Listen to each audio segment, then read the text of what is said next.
Hi guys, it's Blackie, And Bear. and this is always number what? 26, I think. 26, I think. Now the one we did at the thing, I'm on. That would be 26, this would be 27. Yeah, but I don't really consider that a real always because we started out to do it, but we kept being sidetracked. I'm gonna put that This is 26B. 26B. There you go. Because I'm planning on posting 26, the one we did at the gathering tomorrow on Thursday to share with it, because there were some good tidbits in there, but we had so many people around. It's not that they were any problem, it's just that we kept being distracted. When you're at Blackie's gathering with Blackie, he's a very popular man. You just have to run the gamut. Yeah, because, and I enjoy seeing everybody and talking to everybody, but I'm talking to this person and three more walk up right here, and then you gotta, it's busy, you know. So we will. But it's so much fun. Yeah, so Come next year. Yeah, so I have, by the time you see this, I've already posted that footage, so we're gonna call this 26B. And what we want to talk on today is to give you some tips and ideas about how to pass on your information and your knowledge to the next generation. Because this was something that Bear and I was talking about. Bear has grown kids, he has teenage kids that are in high school, and now he's got two small grandkids that he's working with that are under the age of, what, 7? One's 6 and one's 4. Right, so under 7 years old. And so how do you today, in this electronic digital age, how do you pass on information to them today? I mean, because this is something Bear and I were talking about when we were coming up. Half your education was not on school grounds. It was, you were working on the farm or you were working at the family, and you helped peel potatoes, you helped cook, you helped do Pig butter laundry. beans, Oh yeah, picking peas and beans, corn, squash. all of the above. You know, helping them move the chickens out of the chicken yard, helping them collect eggs. You know, You were part of a team. yeah, And one thing that we have forgotten a lot about in this society today is teamwork. yeah. That's the big thing. A family was not just dad, mom. It was a team. Yeah. That something that a recent thing I was seeing about and they were talking about was very true. Why in non-industrialized countries we had a lot of kids? It was because it was free labor. Yeah, exactly. It's workforce. So you were having extra kids that you could put, you know, feeding the chickens. That was less work for you as you got older. Was they're picking up feeding the chickens and turning the hogs out and everything else. And Not only the fact about more hands to do the work, but the infant mortality rate is higher in underdeveloped countries. yeah, So you're kind of balancing here. You want to have more children because some of them are going to die. As a side benefit, the more hands to do the work, the lighter the workload. yeah. Well, now that was something you don't hear anymore. But I know when we were small, of our grandparents and our great-grandparents, you'd hear them say that they were one of 6, but 4 lived. Because it was expected they were going to have child mortality. And so it was like, my granddaddy was one of 18. And it was, none of them died. That was what was odd about them, is they had 18 and none of them died. But you would hear about that they had 3 and 2 died. They had 5 and 1 died of this. Yeah. My granddaddy was the oldest of 8, and my mother was the youngest of 7. Yeah. So there was a lot of that going on, but you learned by hands-on, and it wasn't because you wanted to learn how to can. Mama wanted to help, you know, and so your job was to sterilize the lids or something. Yeah. You just learn by doing, and that's a valuable resource. We mentioned it back in the series that if you will teach this child today, then they'll have a leg up tomorrow. Yeah. And there's another thing that we need to consider too. Being young, as you put it, doesn't necessarily mean by age. Correct. Because if you have somebody who is new to woodscraft, prepping, whatever you want to call it, If you have somebody that's new to it, who's never been exposed to it before, they're young. They're young in the study. Well, the big thing is, keep in mind, all of us started out from nowhere. The road to wisdom begins with the statement, I do not know. I do not know. And so when you have that young person, that student that comes up and wants you to teach them something, usually the initial reaction to somebody that has not had a lot of experience of it is, oh God, I don't know what to do. I've had multiple students that have come in and talked to me and said, I just don't know, I don't know. And after I spent a little time with them, I pointed out, you know a whole lot more than you think you do. It's only when you're put in the environment to show somebody else does it come to the forefront. You don't have the confidence because you haven't been asked to show this or whatever. But you will be able to do it. When I'm talking to somebody, I don't try to talk at Blackie's level, okay? Because that would just be fruitless. But if it doesn't matter if the person I'm talking to is 6 or 60. If they're just getting started, I've got to take it down to a level they'll understand. And then come up from there. Now granted, the trip from 60 is going to be a lot easier than the trip from 6. But they're both doable. You just have to tailor your conversation. Well, as we've talked about in the past about teaching knife skills, getting the kids to help you cut up vegetables under a controlled environment when you're sitting right across them. Make sure they don't do something stupid. But nothing teaches you faster than a few cuts. Once you've nicked yourself once or twice, you figure out that sucker bites. You get a little education on it. Don't put your finger there. Don't do that. I remember we were sitting a good friend of mine's kids for a while because they had a job had changed, and so they'd come to stay with us. And she was playing around, and I had stepped in the kitchen to stir up dinner right quick, make sure it was all good. And she had picked up a butter knife that we were using for smearing peanut butter on the crackers that I'd wiped off, and she got the idea of sticking it into a light socket. I bet that was enlightening. Well, you know, I hadn't really left her unattended. She's just right there. I just turned my back and did this for 20 seconds, tops. And those of you that's got kids, you know what I mean. Yeah, I do. Kids sitting there staring off, ain't moved an inch. You can look like that, and that kid is up and gone like this was a planned breakout of a major, prison cell or something. The guard's looking the other way, run. And she picked that up for some reason, decided to stick it in there. Well, it shocked her. Not bad, but it did. And so I like that, and I turn around and she's standing there and she got her hand behind her looking at me going, them things, they bite. She was 3. Yes, baby, them things will bite you. And the only reason it didn't have a safety plug in it is we had unplugged it to plug in a heater in there. And I had just unplugged the heater, pulled it into the kitchen, was going to stir the pot and walk back in. That's all it took, that long. But, I bet you right now she's 26 or 27. I bet you she won't stick a butter knife into a light socket to this day. She learned, She respects electricity now. Yeah, my granddaddy watched me stick my finger in a light, where you take out a light bulb. Watched me stick my finger in a lamp one time. And he said, that's going to hurt. Hurt, didn't it? All right, don't do that no more. I'm not saying encouraging them to get hurt, but at the same time, they have different ways. That's like when my oldest son was about 4, the age of his son now. Yeah.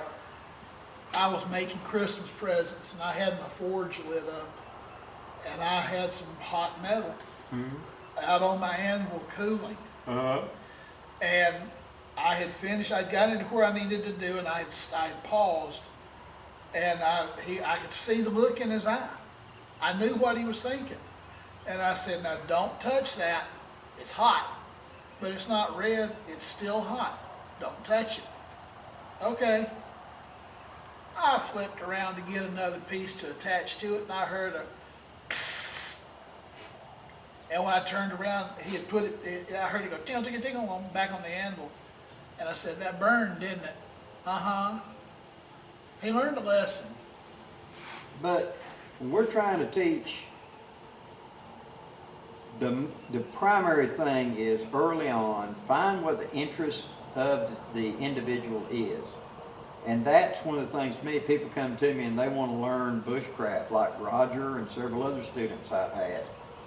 And, okay, my systematic approach is the first skill I want to teach is fire building. Because to me, that is a fundamental thing that everybody, even if somebody living in New York City that's never going to leave the city, you need a basic understanding of how to build a fire. It can be a lifesaver in critical conditions and things. You don't have to be an expert, but you need a good working knowledge. So we start out with dealing with building a fire. After we learn how to build a fire, then we start worrying about shelter, how to set up a tarp, how to set up something to get you out of the elements. Again, that's something that you need to be able to do when your car's broke down and it's severe weather or whatever, being able to put up a heat reflector or something to get you out of the heat, or something reflecting the rain or the storms or whatever, is simple human survival technique. And then you take it progressive by that. Later on you get into knots and you start tying it all together bit by bit. But I've had little ones that came up, want to learn how to build a fire. You know, in fact, Mr. Walker, when he was, I think Mr. Walker was like 5 or 6. The first thing he asked me to do when he met me for the very first time was, would I help him build a fire, to build the fire for his mom and dad's camp? And I said, absolutely, and we took time building it. So never pass up an opportunity whenever they ask you to learn something. If you're doing a skill, whatever that skill is, it doesn't have to be bushcraft. You're working on the car, you're working on the lawnmower, whatever, and your kid shows interest, take the time to explain it to them. Explain what you're doing and why you're doing it. Even if they're not at the age yet to participate, let them see the thought process of how and why am I doing this? I'm doing it because the lawnmower wouldn't crank and I think that it's kind of gummed up, so I'm going to take it apart so I can spray it with carburetor cleaner, put it back together, see if it works. Don't do like my daddy did and just simply say, I'm doing it because I got to. That was the whole discussion, you know. And then 2 weeks later when he did it again, I said, you got to again? How do you know when you got to? And bit by bit, I figured out what Dad was doing and why the lawnmower was gumming up. And so I asked Dad, I said, this time when we get, this like 4 months later, and I was like 7 years old. I said, this time when we get down, why don't we just let it run out of gas and spray the carburetor down with the carburetor cleaner? I was 7. But I had figured out the cause and effect here. Yeah. And to hush me up, Daddy did it. About done cutting, there was just nothing amount of, he just let it sit there and let it run dry. And then he took the breather off, took the screwdriver opened up, sprayed everything down with carburetor cleaner, put it up. A week later, when he put gas in it for the first time since he had that lawnmower, it cranked. And it was because of something that was happening, the needle valve or something was sticking. And if you left the fuel in it, it would stick. So Daddy de-stuck it. And that made a difference. Going somewhere on a piece of equipment. Yeah, it's my nephew with our dump truck. Okay, that's cool. Anyway, now how would you approach, and you've got a teenage daughter, how old is your daughter? 16. 16. Have you showed her how to do canning and stuff? I have not showed her how to do canning yet, but she has expressed an interest in learning, Okay. which is a good start. Okay. Yeah, that's the whole thing. Don't try to force feed something that they have no interest in. But at the same time, if they haven't, like I said, if they have an interest, at least give them a working knowledge. At least so they can help you. Yeah. You know, I never, ever, ever want to have to clean a hog again. Because we did it, and it was always mass amount of work, because they want to save the hide, they just want to save everything. If I had to do one right now today, I'd skin that puppy. I'd hollow that thing out like eating around a taco shell, you Oh, know, yeah. and leave the hide laying there. I wouldn't even attempt to clean one like we did back in them days, because it was way, way, way too much work. Now, if I was putting it in a smokehouse, yeah, you wanted the hide. Well, I don't need that hide. I want the meat. But, Well, when you're just using that analogy, when you're cleaning the hog, when you're going to put a hog in the smokehouse, yeah, when you cut the hams off, you don't want to take the skin off you want to leave it. because it provides an extra layer of protection. Yeah, And you can put the whole leg, including the foot, yeah. the trotter, and just salt down the exposed area and put it in and let it go. Yeah.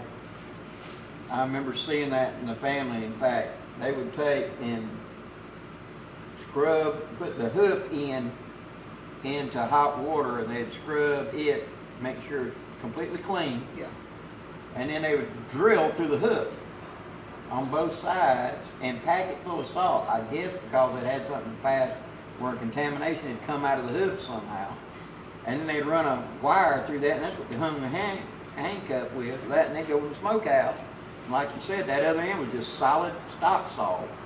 Yeah.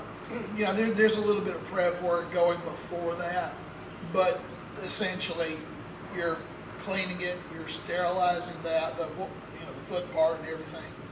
You want to, well, I say sterilize, you're getting it very clean. And then you've got to let it sit in salt for a few days to draw the excess liquid out. Yeah. You know, there's a bit of a process to it, but basically you're salting and then you're hanging it up in the smoke. Another thing that a lot of people do, and I have done it myself, is leave the hide on it when I'm making bacon. Because as you use the slab of bacon, you can slice it away from the skin. It's not hard. And then take that skin that's there and fold it over. And it becomes an added layer of protection. You know, that's something that just dawned on me. Smokehouse was cow, pig, deer. I can't remember ever putting a chicken in a smokehouse. Now, chickens are one of those things that you kill them at noon and soak them and put them in the pot at 5. Yeah, I know, but I mean, just sitting here, it That just was- dawned on me that I don't remember ever seeing a goose or a big, like a turkey. I've heard smoked turkey. Chicken was our folks' fast food. Yeah, but I mean, I was just sitting there thinking about it, like smoked turkey, smoked it for taste, but didn't smoke it in the smokehouse for long. And it just, one of them thoughts just dropped as a gap in my knowledge of, can you do a chicken? You can do anything you want to. I just, you know, I knew we did cow, we did hog, we did deer. And I know that we put smoke for flavoring on turkeys and even smoked some chicken. But I just never remember opening up a smokehouse and there being chickens in it. One of the, we used to have a company here that's been bought out in the last several years, that their specialty was smoked turkeys and smoked pork sausages and Kelly Foods. Yeah. And, you know, people would give these turkeys and they would come in the net that they were hung in the smokehouse. And, you know, it was just the breast, or, well, sometimes it would be the whole bird. But they would hook it up and smoke it in the smokehouse. And then once it had reached a certain internal temperature, they would unhook it, package it for sale. I've had eaten a ton of those. They're delicious. Oh yeah. Well, I remember used to be we'd go to convenience stores and they'd have them turkey legs, smoked turkey legs. It's just one of the things I don't recall ever doing one or seeing my family do one. as many chicken houses and chicken yards as I did. I just wonder, is there a reason you can't do the turkeys You or the could. chickens? It just, You could. I would put Yeah. them in a bag. This is way off the initial. yeah, but I'm learning conversation. something here, so hang on. So, You know, I would bag them up in a net before I hung them. why? Well, when you hang them up, they're not doing this number and gradually falling apart. They're Yeah. held up together tight. I was just thinking, you know, because we know how to build a smoke rack to do jerky. Could you set one of them up in the field and smoke a whole bird? Absolutely. And therefore preserve the bird a little bit longer as it's cooking. It don't hold together well like you're saying, but I'm wondering now, that kind of sparked an interest. Could I do it with robins and sparrows and stuff? They're small birds. You could. Dove. Okay, let me ask you this question. Why would you want to? Because we're talking about world go to hell, preserved meat add flavor to me without having to expend something I can't get easily like salt and pepper. But smoke, I can generate smoke. Okay. When was the last time you went dove hunting? A while. How many boxes of shells did you use to get both of those dove? I got Miss Hope. I'm not talking about Hope. I'm No, talking no, no, about no, no. I'm talking about Miss Hope.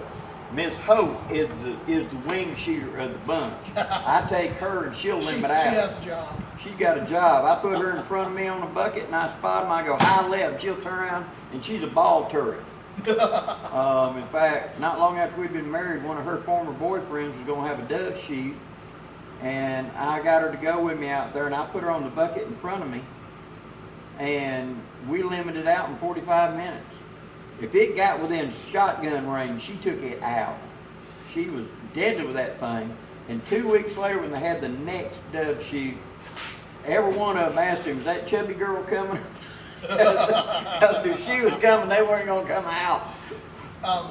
Somewhere back in my library, there's a picture, Yeah.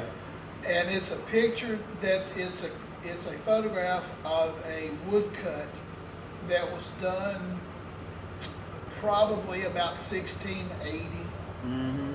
of the native Indians along the Carolina coast. It's either the Carolina coast or down into Spanish Florida. But it shows this huge bed of coals and the wooden rack across it, and they've got snakes, they've got alligators, they've got deer, they've got fish, they've got rabbits. I mean, if it moves, they got it on the rack, smoking. And so, yes, you can smoke anything that you want to.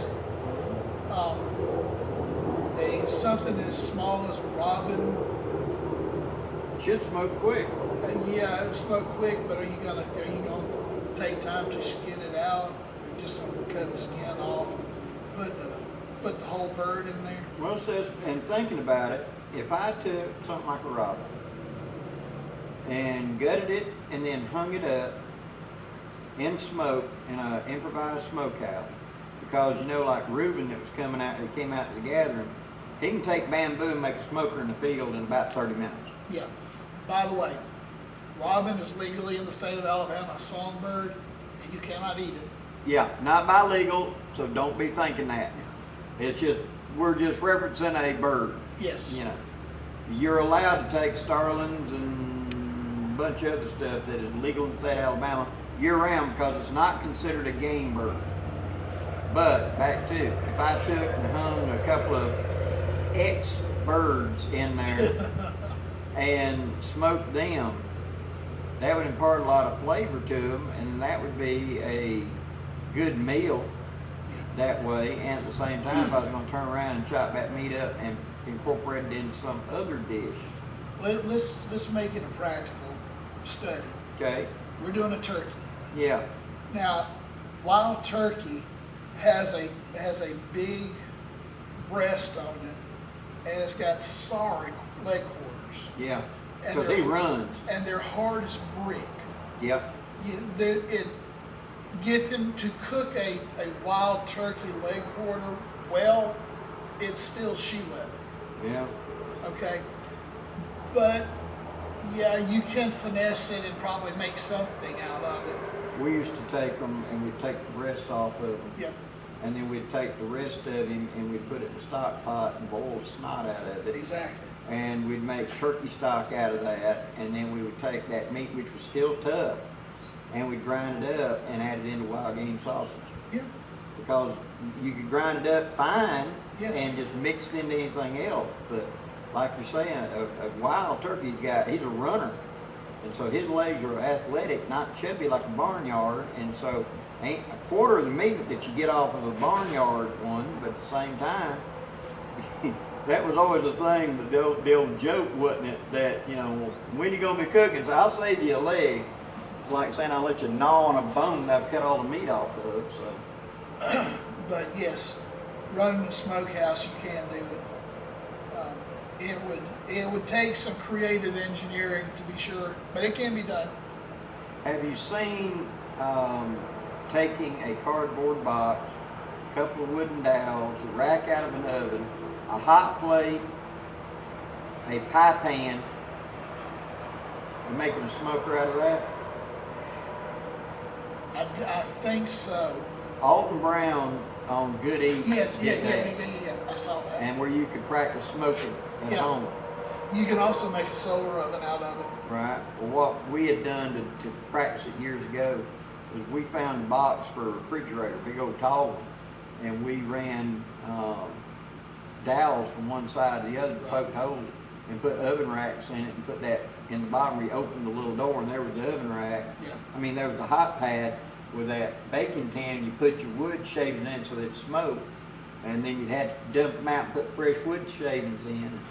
We did that for a weekend one time and smoked several things in one for flavor that worked real good. So it's one of them skills you can practice on where you ain't got to go build the elaborate thing yet. You can do other things, you know, especially when your neighbors look out there and there's a box out there with smoke coming out of it. If they smell something smells good, yeah, you get a lot of neighbors that become friendly then. But Yeah, camp dogs. camp dog. But back to teaching.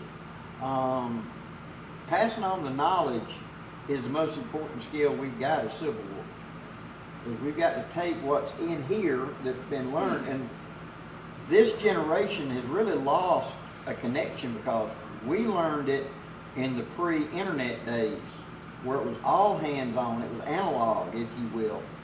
And today, the vast majority of them want to learn by digital. So we really need to do something to try to get their attention and get them to understand. Yes, hello, baby. How you doing? Yes.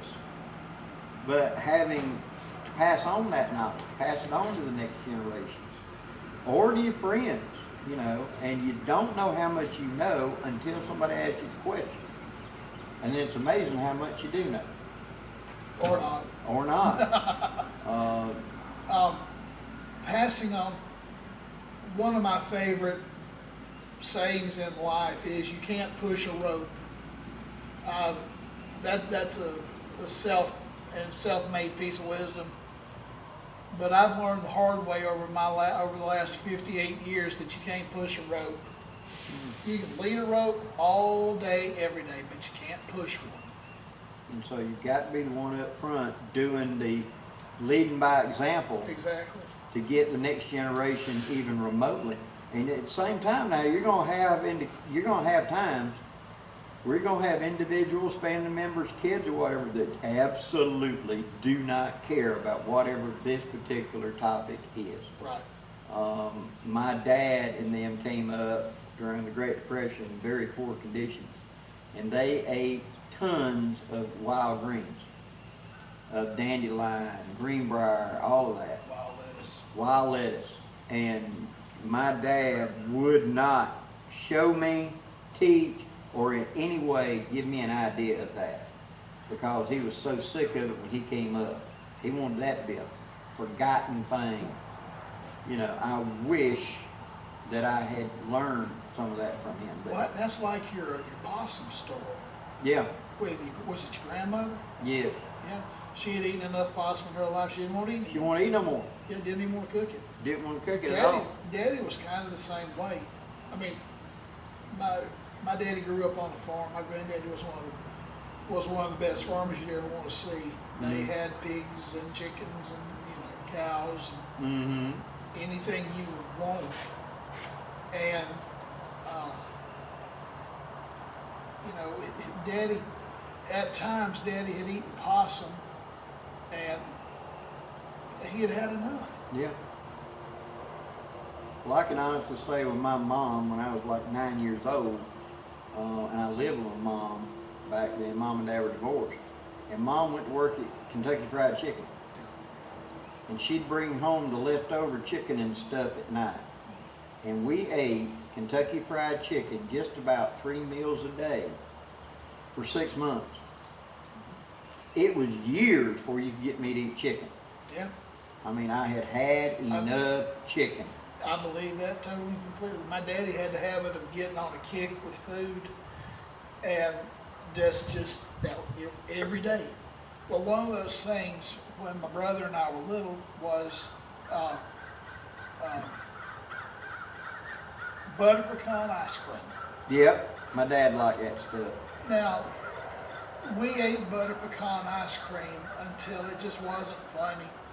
Yeah. And to this day, my brother and I will not pick butter pecan ice cream as a first choice.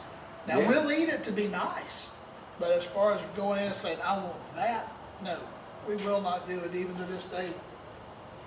What? Let's reverse this a second. What skills did your daddy have that you had no interest in learning? To this day, you wouldn't have any interest to learn. I don't know. Yeah, so that's just I it. don't know if I could put my finger on something. He taught me so much. I really don't know if there was anything. Now, he did like the scrapbook, Yeah. but that's not a, I mean, Well, it is. It's documentation for Yeah. down the line, but it just never was a big deal in my life, Yeah. scrapbooking. my dad loved to plant azaleas, rose bushes, things like that. Hate them damn things. I got no interest in them. And when me and my wife got together, I told her, I said, honey, you can put anything you want in this yard, but there will be no boxwoods, no azaleas, and no roses. Period. You know, I finally But lightened she up. did it anyway. No. The only thing that I've lightened up over the years is she loved baby roses, those itty bitty ones. So we have them in tubs. But my dad loved doing that. That was a hobby of his, was to grow beautiful roses and stuff. And I had just no interest whatsoever. Was he any good at it? He was really good at it. He was so good at it that the bank down there in Geneva wanted him to do the potted plants inside the bank. Here's the truck driver, see? And they gave him a key to the bank. And he would come in so he could water the ferns and all the stuff he had and the potted plants he had inside the bank. You know, he didn't work for the bank or nothing, but he was so known for being able to do that kind of gardening that they gave him a key to the bank. He'd come in, turn off the alarm, come in and water the plant, turn the alarm back on, and go back out at 3 o'clock in the morning. You know, a truck driver. But Daddy was good at it. I had no interest in it. If I'm doing all this work, I better get something to eat out of this. Yeah. That's my mindset. But my dad just enjoyed the beauty of them, and that just never translated to me. Well, it was therapeutic. For him, I'm sure it was. And that's like I've told you many times, doing this Always series is therapy for me. Yeah. It's a place where I can go with one of my best friends in the whole wide world and just talk, Yeah. do fun stuff. Understand that. If I were teaching, or when I teach somebody, you want to tailor it to their skill level, like we mentioned a few minutes ago. If you're dealing with a adolescent or a young adult, they've got basic knife skills. By the time they get that far, they should have basic knife skills. And you can have them to dice up potatoes or carrots or something like that for supper. Cooking. Yeah. And that's it. To my thinking, I think every person should know how to cook at least some dishes. Yeah. There should be something you do really, really well, so when you're going to contribute to a group function, you ain't got to just run by Walmart and pick up this and throw a cake on the table.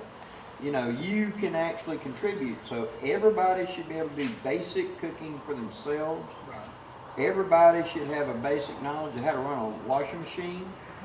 How do you teach your kids to run a washing machine? Show them. Show them. You take them there and say, okay, you put your little soap, Tide Pod, put 2 of them in the bottom, fill the thing up, set it right here, push in and go. And what do you teach them to wash? They do the towels and all first. Yep, You don't trust clothes to them yet. They do towels, then they do colors, then they do whites. But we start out with towels. We start out with towels. You save all the Or towels. bed sheets. No.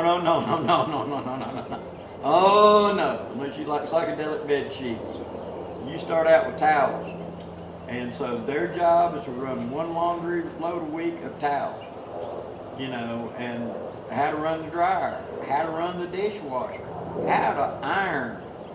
All today we don't have to do that. There's other applications for this skills. Just having a basic knowledge. And how to change a light bulb. Yes.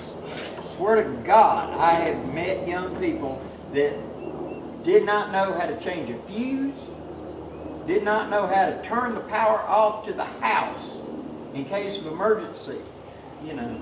Well, that's sort of advanced stuff, but the funniest video that I've seen in recent memory were the kids looking at a rotary phone and going, how do I operate? Oh yeah.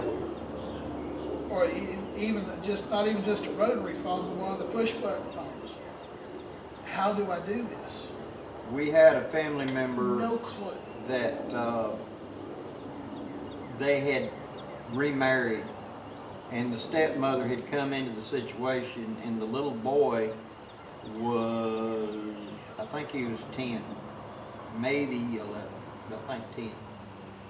And she had plugged up a curling iron, and it had short-circuited and was heating up rapidly, and you couldn't grab the cord to pull it out because the cord was literally melting. And she'd done freaked out by the time he figured out what was going on. And so she's sitting there slapping at it with a towel. He ran outside and killed the power switch to the house, which is probably what saved the house from burning down. But his daddy had taught him where the power switch was. He snatched open the box and killed the main power switch. And then it's just something hot and got to cool down. And all the lights went out. And whenever the daddy got home, you know, and she was kind of mad at the kid because the kid had turned all the power off and all the lights went out. And she wanted him to turn the lights back on. He wouldn't tell her how to turn it on because he knew that that would burn the house down at 10. Yeah. Daddy had explained enough to him that he understood how to turn the power off. Where do you turn the water off? If the pipe busts and it's flooding the house and you're the only one home and mom and dad are at work, how do you turn the water off at the house? We knew how to do it. We were taught how to do it. Yeah. You know, case of emergency, turn this way and turn the water off. Go out the road, flip it over, take this pair of pliers, grab a hold of the thing and turn it sideways, turn the water off for the whole house. Don't let the house flood. But my nephew did not learn that. And they had a water pipe bust that went into the hot water heater, and water was just pouring out from under the door in the closet. And he called his mom, who had left him there and had ran over to her mom's house on the other side of town and told her that water was running everywhere. And she thought he meant like a water hose outside, not in the house. So she wasn't too excited about it and didn't come running home. And so for 2.5 hours, it flooded the bedroom, it flooded the living room, it flooded the kitchen. The house acted like a bathtub. You know, all the doors had good seals on it. And it just, when she finally got there and she opened the front door, there was 2 inches of water in that house. And it went running out the front door. Oh my God. Digressing our conversation. Yeah, sorry. We were talking about Blackie had mentioned fire, water, shelter, that kind of thing. To me, it's like building a layer cake, and you want those basic skills.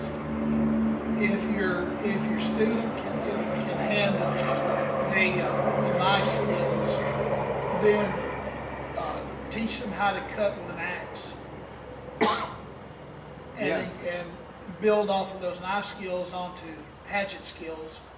Well, now, a good resource to look at, guys, is Boy Scouts has books on, like skill level books on how to learn how to use knives. Yes. How to use a knife, how to cook, etc. If you got a knowledge, but you just don't know how to pass it on because it just doesn't make sense, you don't have to be in the Boy Scouts to buy the manuals.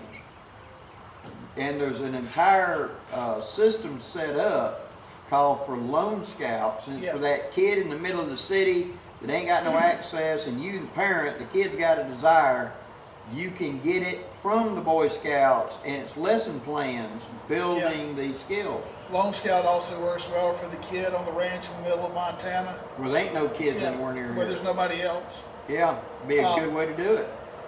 But you build from your foundation skills, which are knife skills and fire skills. And when they get the knife and the axe down well, take them to fire. Mm-hmm. And teach them how to go through the woods and how to find fatwood, for instance. And they can get the fatwood, bring it back to camp, and use those hatchet skills to process the fatwood. You can also teach them how to go out into the woods and collect wood. Mm-hmm. I don't know how many of y'all have heard the old saying, by hook or by crook. Well, in the old days, when you had gentry landowners, your people owned the land, could gather firewood with a long staff with a metal hook on it, which was by hook or by crook, which is, the crook was where you broke the limb off on the thing. Mm-hmm. But it had a hook to also pull, and a hook and a place to cut. I've got a picture of one somewhere. I'd have to look it up. It really descended from the halberd. Yeah. It was like an extended halberd. Like the halberd tool, and they would use it to reach up and hook dead limbs and pull them down. Yes. And which is the hook or by crook. Yeah. But, and the way that the hook was on the crook had a sharp edge, so I'd go to bouncing it till I weakened the limb enough that it would, because I'm kind of chopping by yanking straight down, till it snapped off. And so that was a way of gathering firewood. Oh, here's another wood gathering skill. If you're in the woods and it's just got through storming and everything in the world is wet, well, one thing that's not going to be as wet are the limbs in the trees.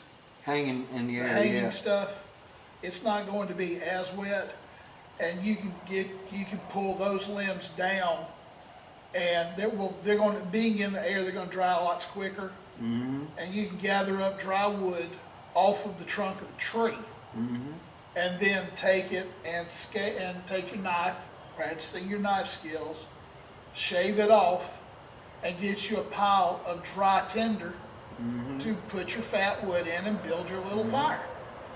Especially when you're trying to get young ones involved. Yeah. Doing a challenge like that, like I said, the Boy Scout books, and saying, okay, today let's try to do whatever this is, the skill that they're teaching in this today. Or, like you said, it's been raining, let's try to build a fire. That gets the kids involved, invested, because you're facing something and trying. And it's easy for us as adults to automatically assume that what's about to come out of this child's mouth is not going to be correct. But be willing to sit there and fake it and let them have their say. Even though you know it's dead wrong and it's never going to work, let them have their say. in that scenario with my grandchildren, my pat answer in most cases, not all of them, but in most of them is, well, babe, that's a very good idea, but can we try this? Yeah. Or what if we do it this way? I have done your way before, and it can work, but this way works better. Let's try this. So you don't just dismiss them. No, but you do bring the conversation down to their level, and you don't want them to think that you're just blowing them off because they're 4. Yeah, because they'll get frustrated because you're not letting them participate. We're just doing it your way, period. And it's okay. I mean, oh my God, give me a minute. You see him, he's on TV all the time talking about galaxy and planets and everything else. That gentleman. But he talked, huh? Sagan? No, not Sagan. He's a more contemporary, modern guy. But I haven't had TV in my house in about 3 years. I don't know. he talks about it and he says, kids are naturally curious and are doing a constant experiments.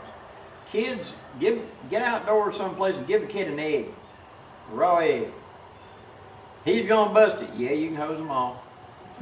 But show them how you can take the egg and put the 2 points like that, and you can't break the egg because the shape of the egg distributes the load. And so it takes a powerful person to break an egg this way. You can break it sideways easy. But that's an experiment in physics. Yes. You know, physical at physics. Well, do you remember growing up next to a military base like we both have? That's why the MD-500 helicopter was shaped like an egg. Yes. Because Strength. it was crash proof. Yeah. Well, if it crashed, it went rolling down the road 20 or 30 yards, you know, you would get out, unbuckle, get out, and walk off. Yeah, because it was its own crash Yeah, it was test its own dummy crash cage. set up. But kids need to experiment. You already know that this ain't gonna work. They don't. Right. So let them learn. Failure teaches you everything. All a fail is first attempt in knowledge. And the most, I would call it the greatest gift you're ever going to give your kids is it's okay to fail. Yeah. It just means that you tried. Well, try again. Fail better. Get better at it. Because once you let them get good at failing, Fail forward. fail forward. You know, and don't be discouraged just because it didn't work the one and only time you ever tried. Yeah. Going back to what I was saying about the knife skills and building up to the fire skills, even a grown-up has to start somewhere. And you will come across that odd 40-year-old or 45-year-old who's never done it. And just don't have the skill. Yeah, they don't have the skill set to do it, but you can teach them. Yeah. Do you have to water the conversation down to their level? Yes, but you don't have to water it down as deep as you do with the child. Yeah.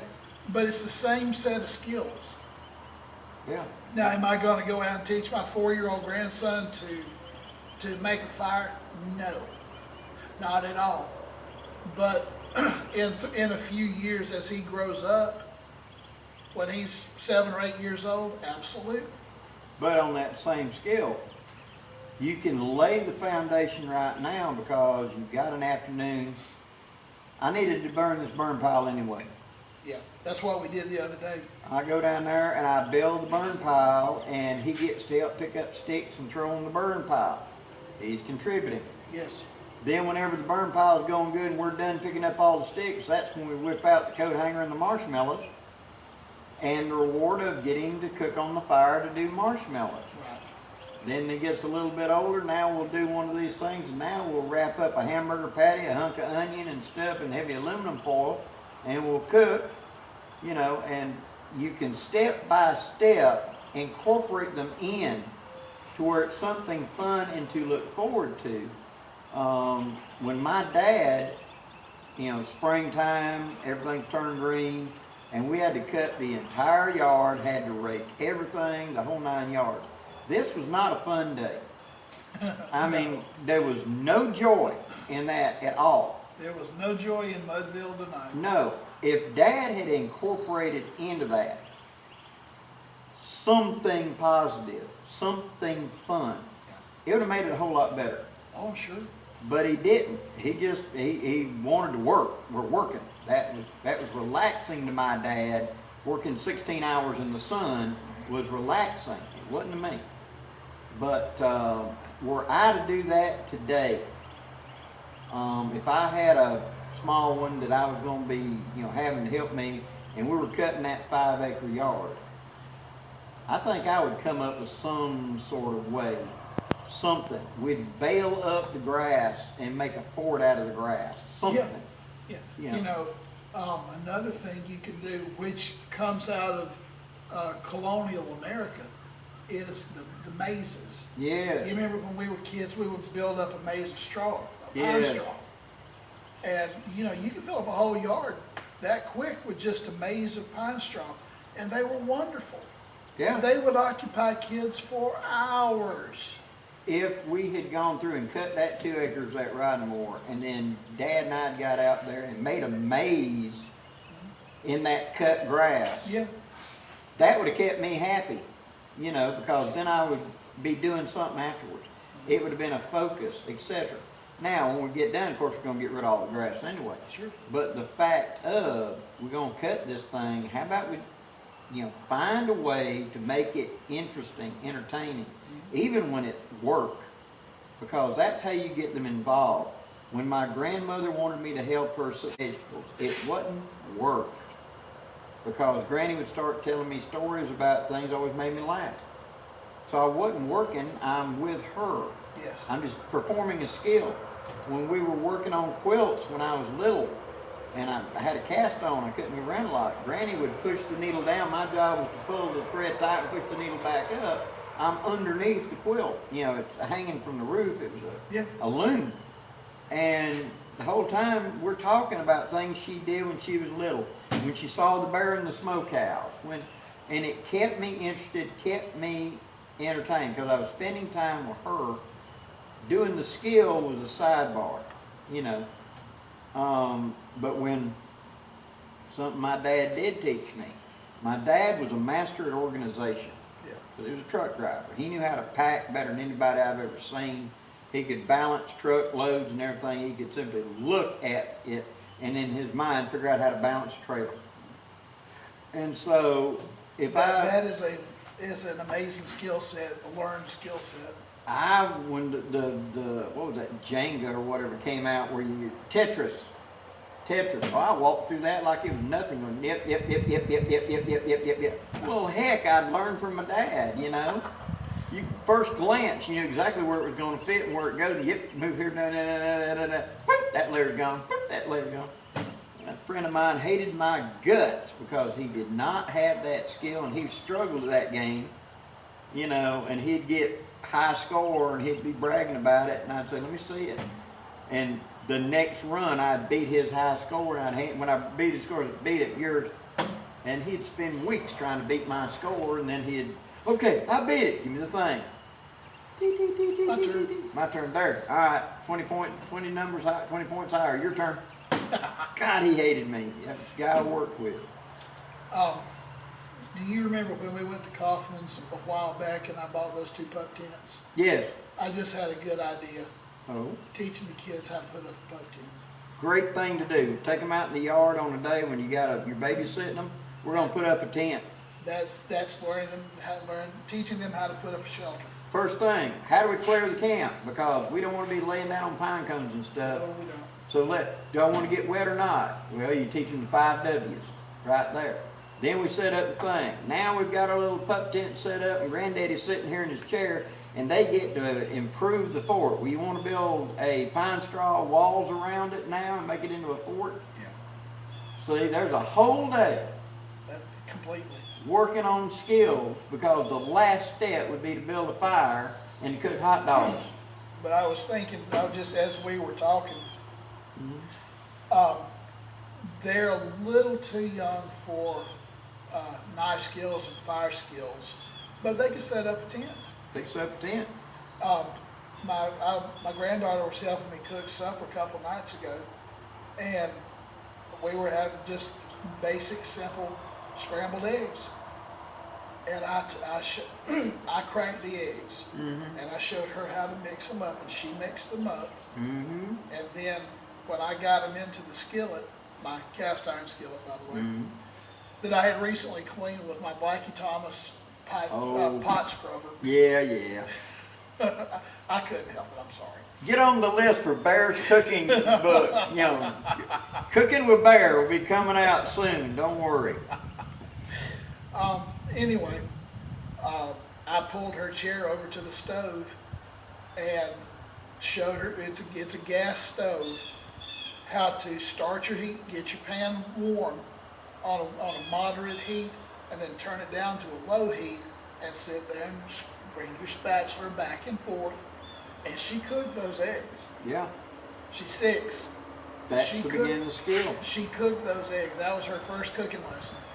Next lesson will be dump. Done. Dump. You take the pan you're gonna put in the oven, Yeah. okay? You take a can of sliced clean peaches, Oh, that. dump. Okay, yeah. Then you take the yellow cake mix, Yeah. dump. You add a little bit, like a teaspoon of sugar, let them shake it over the top, and a little bit of butter, and then you put the lid on, and you slide it in the oven at 350 degrees for about 35, 40 minutes. When you smell it, it's done, and it's a cobbler. Do you remember this recipe? A stick of butter, a can of peaches, and a cup of Bisquick. Yes, That's Boy Scout 101. yes, but I mean, in my family, all the little boys and girls, when they got big enough, like your granddaughter, we're gonna have a family meal, let's say Sunday. Yeah. Sunday, when we get ready to start cooking, we tell her, okay, yours got to be cooked first. And so that way if she screws it up, we got time. All she's got to do is pour the ingredients. Granddaddy will open the dang can for her. She pours the ingredients in. If she stirs it up, it's a cobbler. If it's a knot, it's kind of like a cake with fruit on the bottom. Okay, you bake it at 350 for about anywhere from 35 to 45 minutes. It just depends on the stuff. When you smell it, it's done. Then everybody has the meal, and the big finale is you bring out the dump, and everybody at the table praises little whoever for her making the dessert. All the oohs and ahs. You inspire in them to do again, to do better. And I promise you this, that child will be on cloud 9 for weeks. Yeah. And the next time y'all are having a family gathering, they're going to want to contribute. Can I do this? Can I do that? Can I do that? And that's when granddaddy and granddaughter goes to the grocery store and finds one of them instant pasta dishes that she's going to pour and pour in water, and she's going to make a vegetable this time. She's going to be, and you instill a love of cooking and contributing to the family. Yeah. And as she grows in age, or he for that matter. Yes. Boys did too. As the child grows in its age, they get those broader skill sets, and then to make things really fun, you teach them how to cook over a fire. Yeah. That's fun. Yeah. I sat there, and I'll admit I had tears running. I watched, Walker. I watched this young lady who she was 8 teach her 5-year-old brother how to make dump at one of our gatherings, because he wanted to contribute, and she had graduated up to the point now that she's doing rice dishes and casserole dishes. Yeah. And he wanted to do something, and his mama had said, no, not at this, and he was just so crestfallen. And his bigger sister, she said, we'll do dump. I'll teach you to do dump. And so, of course, there's plenty of us adults watching this, so nobody's going to get hurt. And we watched her open up the can of clean peaches, sit it there, open up the cake mix, sit it there and told him, now pour this in there, pour this, now put a little bit of sugar on top and everything. And he did dump. There wasn't an adult there that had a dry eye, dude. As she's teaching her baby brother, like she had been taught 3 years ago to make dump. She's doing rice dishes and stuff now, where we go through the grocery store, we're going to have a family meal Friday night at the camp out. What do you want to cook? That's just a perfect example of passing the knowledge. Pass the knowledge, instill the interest in them, you know. How many hunts did we go on as little boys when we weren't big enough to tote guns? We could tote a croaker sack Yeah. to tote the rabbits and squirrels in. You know, they didn't need us. But the fact that we showed an interest, Right. they took us with them. We were with the men hunting, Exactly. you know. Those are the things. Going fishing, sitting there with a cane pole, catching them little bitty turd knockers. They wasn't that big. And But you were contributing. you were contributing, even though Granddad went, well, that little, we'll try again. Oh, bait. Yeah, but, oh yeah, yeah, we had one that, oh bless her little heart, she's in her mid-20s now. We took her fishing out at Hope's dad's lake, and she's sitting there on her little Snoopy chair with her little Snoopy reel, and a big cat took off and took her clean off the bank. She wouldn't let go, and it just pulled her, and she went sliding down the bank. She went into waist-deep water just to hollering, "Daddy, Daddy, Daddy, Daddy," and her daddy had to run up there and grab her and pull it up. She wasn't letting go of that rod. That's all it was, but she just stuck her feet straight out, and it kind of straightened her out. She just slid out, and it was a steep bank, and she just slid down the bank into the water. See the end of that Snoopy rod just going. It was about a 7-8 pound cat got on there.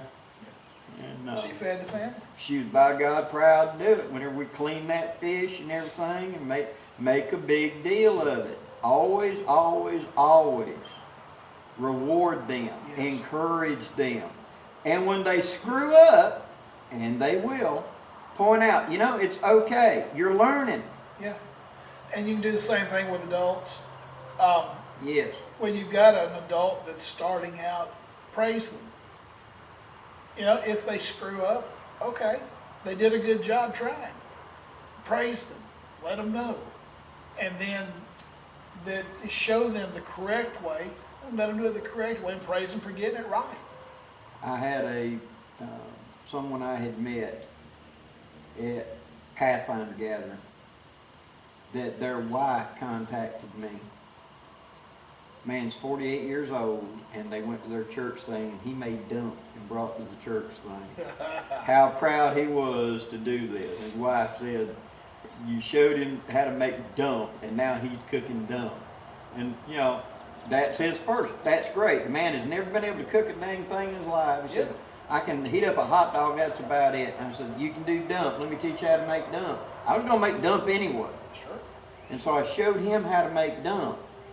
And so now his wife, like I said, his wife contacted me about how pleased and tickled he was. And now he's experimenting. I told him, and now try it with a different kind, not just peaches, try different kinds of fruit, different kind of cake mixes. You can come up with an infinite amount of these cobblers Sure. to do it and to make it up. And here he is at his church function thing, and he had dump. And I'm thinking, we got 3-year-olds making dump, you know, but it's a milestone for him. Yes. So enjoy it, go with it. And he is living the moment. Yeah, he's happy. You know, the wife told Blackie, he's on cloud 9. He's making dump for everybody. Yeah. Cool. Now when people come over, he's making dump, you know, and now he's getting courage up to try to run a barbecue grill. Yep. You start the line and just let them go.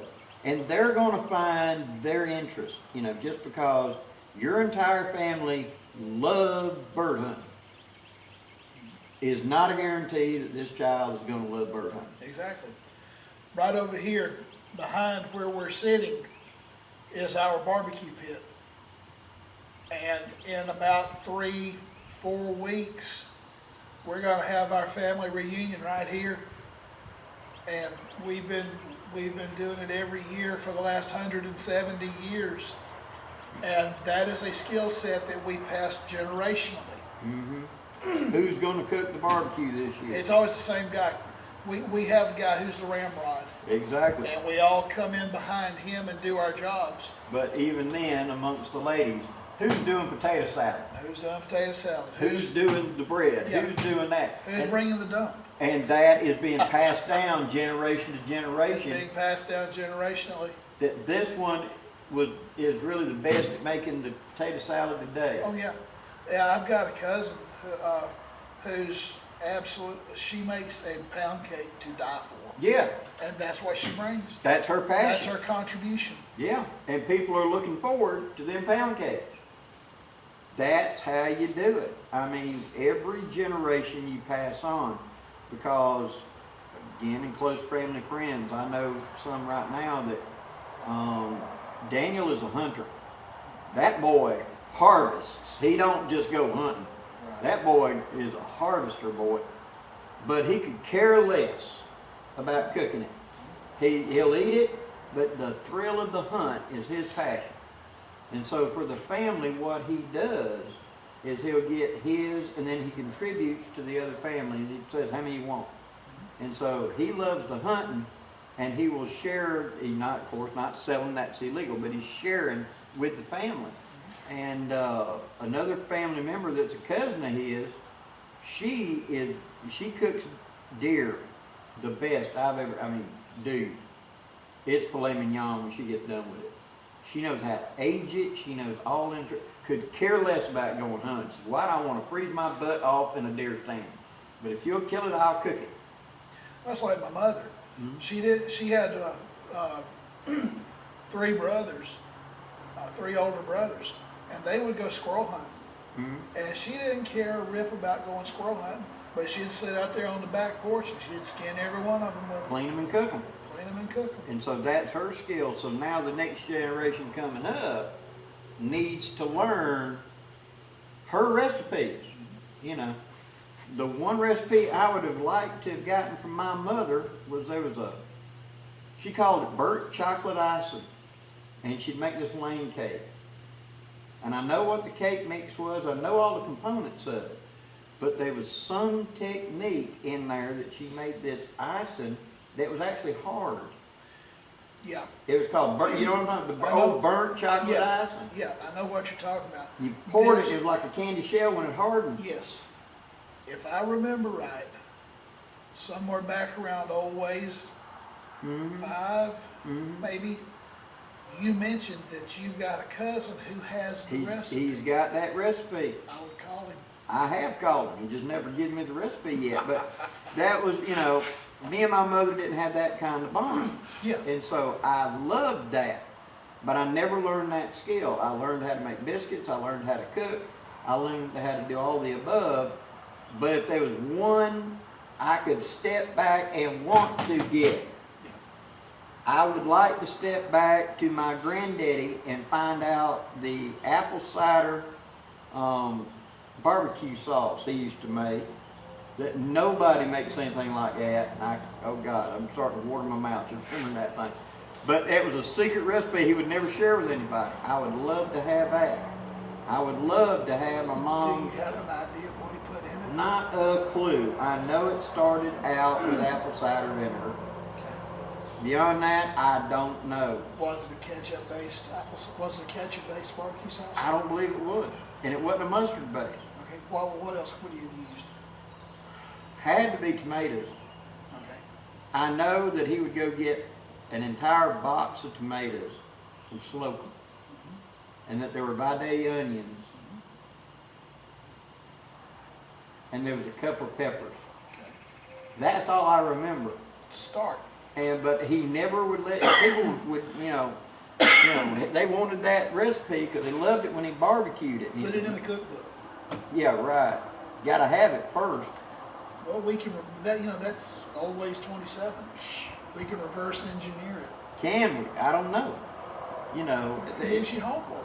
it's one of them things where if you want to bad enough, you'll stumble on it. Yeah. If you just keep plugging it in.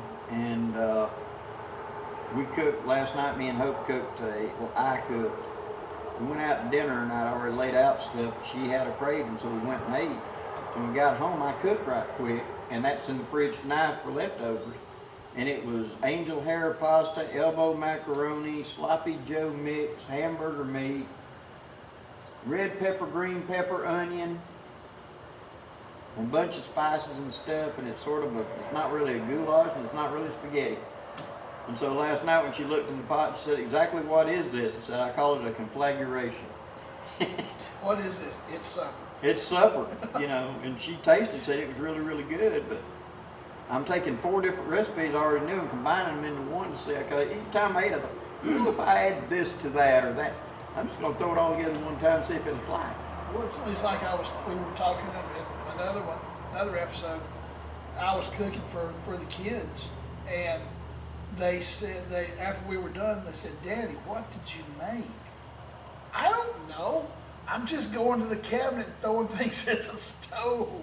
I have no clue what I made. Hope loves it whenever I was coming in after a long day and it was my turn to cook, and I would throw open the cabinets and go, "I must create," you know, like that, and she'd laugh. And I am inspired. I'd open up, pull this out, put that out, take that leftover, put this together, and she'd go, "God, this is good. What do you know?" I ain't got a clue, honey. I'd pile stuff together, you know, and she'd get mad at me because you never have it again because I didn't know.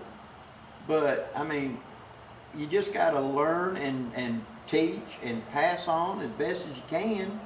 Don't be afraid to mess up. In fact, messing up's really good learning. Don't be afraid to mess up. We were talking about my gas stove. Excuse me. If you have electricity, an electric stove, that's fine. Okay. If you have a gas stove, you need to remember, don't turn it up real high, keep it down low. But it's a good training for a young cook to learn how to cook on an open fire. Yeah. Because your fire is in a controlled environment. Yeah. And you have to adjust the heat. So they're making a judgment based on what they're looking at while they're cooking. So you're exercising those muscles. This will probably run into a second video. Another great thing, besides dumping all like that, canned biscuits. Yeah.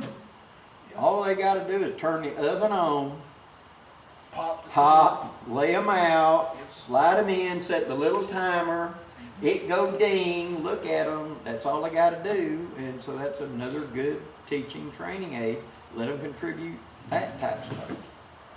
I've just been hit by a night hawk. Anyway, how long we been at this? A while now. I have no idea. We probably need to wind this up. We done bored everybody to tears. We'll probably bleed this one over to another old Wayz because we've only gone through about through 2 or 3 skill sets. So there will probably be something coming, an addition coming down the pathway. Mm-hmm. Sounds good to me. In some future video, we need to cook. You cook, you pick one recipe of something to cook, and I'll cook something. Share one recipe each. Whatever it is, we'll come up with something. Down the line, we'll do that one day. Because I've had several people saying, demonstrate the cooking.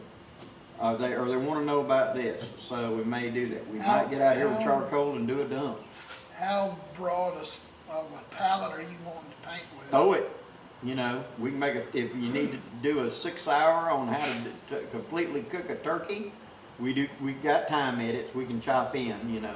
Edit later, here's the turkey, you know. We can do that. So just hang in there. But anyway, guys, we're going to call it quits there and get focused on some other stuff. So we really appreciate y'all, those of you that came to the gathering. So many of you have asked about Bear and his channel and all like that. Thank you very much for that. More of Bear's stuff that we Definitely, post. thank you. In fact, that's what we got to get on to now, is now we got to do a couple of things to post on his video, on his channel, so that will be coming up very soon. So I guess, till next time, guys, I'm Blackie. And Bear. Wishing you safe journeys. Have a great day, guys.